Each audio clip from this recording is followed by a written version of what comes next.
কিন্তু এই করছে, দেখুন ভেতরটা দৈনিকই তৈরি করি, দৈনিকই খাই। হেভি হয়েছে। নাতি নাতনি আজকে ভাপা পিঠে করবো এই নারকেলটা দিয়ে। এই নারকেল তো আমার গাছের ধপাস করে পড়েছে, তা ভাবলাম যে নারকেলটাকে দিয়ে ভাপা পিঠে করি, আমিও খাই তোমাদেরও দেখাই। নারকেলের ভাপা পিঠে করবো।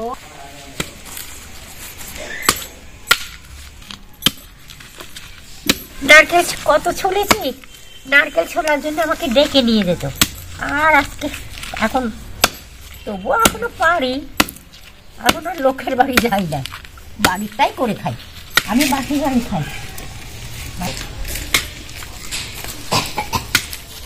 শরীরে গায়ে লাগবে রে বাবা।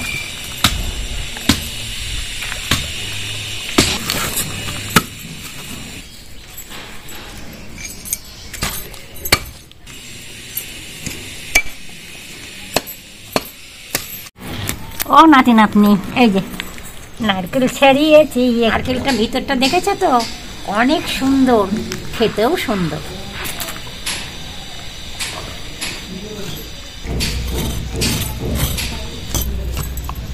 200 গ্রাম সুজি দিয়ে ভাপা পিঠে হবে বলে তার জন্য 4 চামচ চিনি আমি বেটে নিচ্ছি।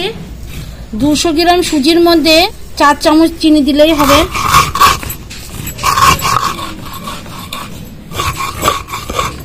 এরকম মিহি করে বেটে নিতে হবে।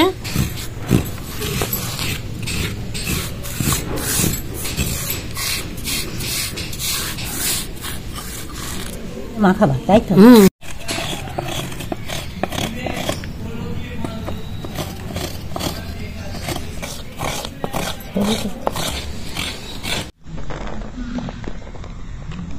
লাগবে না, কটা এখন কি করব?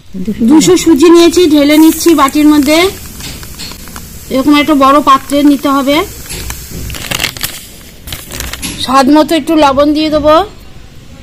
200 গ্রাম সুজি নিয়েছি, তার মধ্যে 100 গ্রাম টক দই দিয়ে দেবো।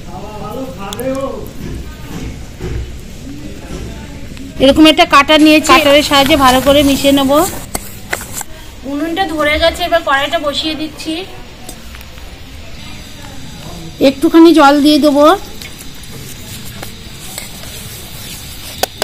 টক দই আর সুজি যাতে মানে জলটা এমন ভাবে দেবেন, সুজিটা ভেজার ব্যাপার আছে, তার জন্য এইভাবে দিয়ে নিতে হবে। এই ভালো করে ফেটিয়ে নিতে হবে। 10 মিনিট ঢাকা দিয়ে রাখছি।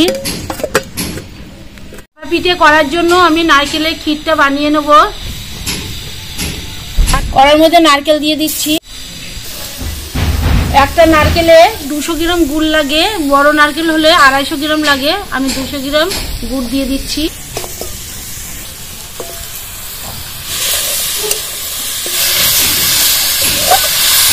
ভালো করে নাড়াচাড়া করে দিতে হবে। জাল দিয়ে নাড়তে হবে। আস্তে আস্তে গুড়টাও গলতে শুরু করবে, নারকেলের সঙ্গে ভালোভাবে মিশে যাবে। তাহলে পিঠে করার সময় খেজুর গুড় দিয়ে করবেন, কিন্তু নারকেলের ক্ষীরটা করার সময় আপনারা ভেলি গুড় কিনে করবেন, দেখবেন খুব টেস্টি হয়। 2 গ্লাস নিয়েছি, একে তেল মাখিয়ে নেবো, সাদা তেল লাগিয়ে নেবো এই গ্লাসটা, এইটা দিয়ে। এসে করলে গ্যাস সিমে করে দিবা, দাউ দাউ করে জাল দিলে পুড়ে যাবে, তাক আসবে না, তলা ধরে যাবে, গন্ধ হবে। দেখুন বন্ধুরা, যখন নারকেলের ছেইটা করবেন, আঠাটা ভাব হয়ে গেলে জানবেন যে ছেইটা হয়ে গেছে। এইভাবে বেশি জাল দিলে করে নিতে হবে। এবার নামিয়ে নিচ্ছি, ঢেলে দেবো।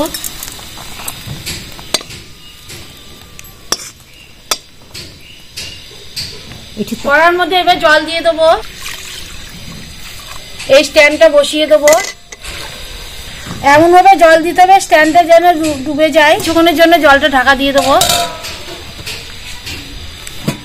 10 মিনিট পরে আমি সুজিরটা খুলে দেখছি। দেখুন বন্ধুরা, কত সুন্দর ফুলে গেছে। আর একটু ফেটিয়ে নিতে হবে। এর মধ্যে একটু জল দিয়ে দেবো।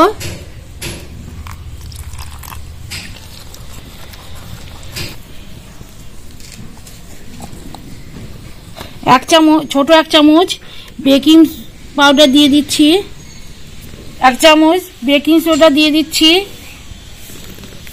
ভালো করে মিশিয়ে নেব। এই চিনির গুঁড়ো দিয়ে দেবো 4 চামচ।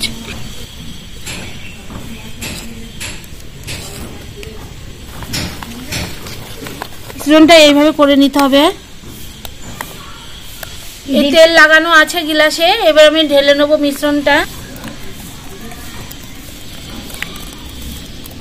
অর্ধেকটা দিব বলে না, 2টো গিলাসে ঢেলে নেব।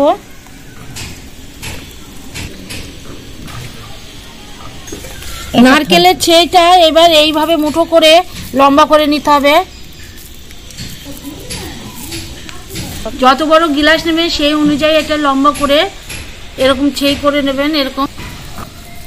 এবার গিলাসের মধ্যে দিয়ে দেবো। এই গিলাসের মধ্যে মাঝখানে দিয়ে দিতে হবে।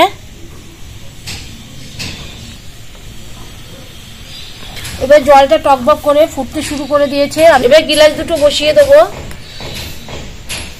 এইভাবে বসানো থাকবে। এবার ঢাকা দিয়ে দেবো 10 মিনিটের জন্য। হয়ে গেছে, খুলে নেব। দেখুন বন্ধুরা কত সুন্দর ফুলে গেছে।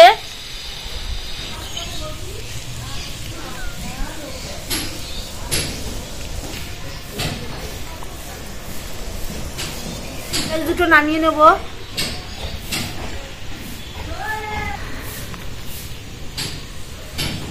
যখনই ঠান্ডা হবে তখনই চাকু দিয়ে কাটবা, গরমটা কাটলে ভেঙে যাবে। এবার এই চাকুটার সাহায্যে আমি চারিদিকে একটু ছড়িয়ে নেব।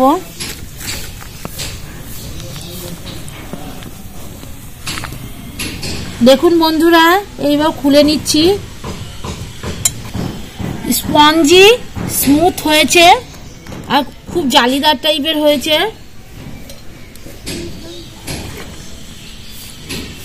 এবার কেটে ফেলি, আপনারা দেখতে থাকুন।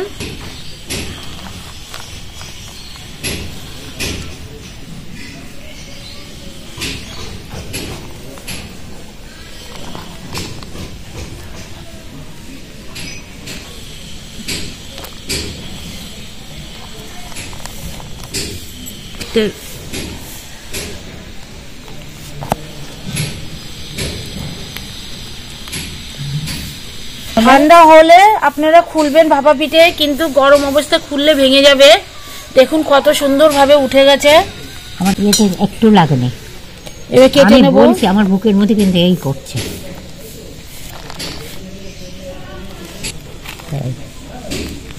গোবিন্দ দেখে দেখে এই অবধি আগে এইটা কি এবার শক্ত হয়ে যাবে, বুঝলি? তাড়াহুড়ো। হ্যাঁ হ্যাঁ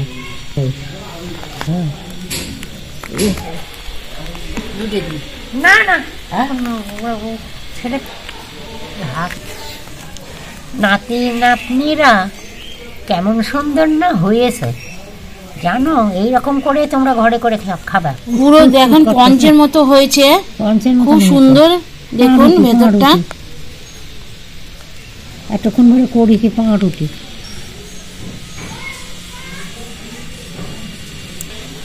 তেল দেওয়া হয়নি, জল দেওয়া হয়নি। একটা একটা ভাপা পিঠে করার থেকে আপনারা আমি যেরকম ভাবে ভাপা পিঠে করবেন একসঙ্গে অনেকগুলো হয়ে যায়, খেতেও সুস্বাদ লাগে খেতে, আর কম সময়ে হয়ে যাবে। হেভি হয়েছে। দেখুন বন্ধুরা যেরকম নরম তুলতুল করছে সেরকম পঞ্জের মতো হয়েছে, আবার এবার স্বাদও হয়েছে খুব ভালো। কি সুন্দর হয়েছে জানো। এরকম করে ঘরে তৈরি করে খেলে মনে হয় দৈনিকই তৈরি করি, দৈনিকই খাই। এরকম তৈরি করবো পঞ্চের মতন করে নরম। ভিডিওটা যদি ভালো লেগে থাকে প্রচুর প্রচুর শেয়ার করে দেবে। এরকম ইউনিক রেসিপি দেখার জন্য যারা এখনো আমাদের চ্যানেলটাকে সাবস্ক্রাইব করেননি সাবস্ক্রাইব করে নেবেন, তাহলে প্রথমে নোটিফিকেশন আপনাদের ফোনে চলে যাবে। সবাই সুস্থ থাকেন, ভালো থাকবেন। আবার দেখা হচ্ছে কোনো একটা নতুন রেসিপি নিয়ে। নমস্কার।